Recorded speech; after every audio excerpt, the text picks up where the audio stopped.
صحابہ رضی اللہ عنہ پریشان ہو جایا کرتے تھے کہ ان پر اتنے دن ہو گئے کوئی مشکل کیوں نہیں آئی، کہیں اللہ تعالیٰ ناراض تو نہیں ہو گئے ان سے۔ بیمار نہیں ہوتے تھے تو پریشان ہو جاتے تھے کہ کہیں اللہ تو نہیں ناراض ہم سے۔ لیکن ہم تو اپوزٹ ڈائریکشن میں جا رہے ہیں نا، تھوڑی سی مشکل آتی ہے تو فوراً اللہ سے شکایت کرنے لگ جاتے ہیں کہ ہمارے ساتھ ایسا کیوں ہو گیا، گھبرا جاتے ہیں، پینک ہو جاتے ہیں، اور پھر مطلب اس سچویشن کو فیس نہیں کرنا چاہتے، اس سچویشن سے بھاگنے کی کوشش کرتے ہیں، اللہ سے شکوے شروع کر دیتے ہیں، اور پھر اللہ سے ناراضگیاں شروع کر دیتے ہیں، نمازیں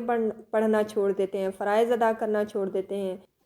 سورۃ الانبیاء میں اللہ تعالیٰ انبیاء کی ایک کوالٹی بتاتے ہیں، یہ بھی کامیاب لوگوں کی ایک کوالٹی ہے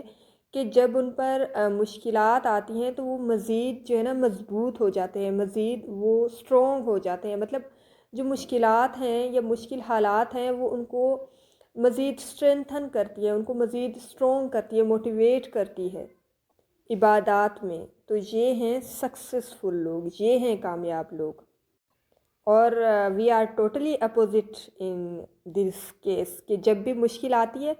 تو ہم تو نمازیں پڑھنا ہی چھوڑ دیتے ہیں، ہم تو پھر بھاگنے لگتے ہیں سچویشن سے، ہم شکایتیں کرنے لگ جاتے ہیں۔ تو سب سے پہلی چیز جو ہے نا وہ عبادات ہماری افیکٹ ہوتی ہیں، اس کے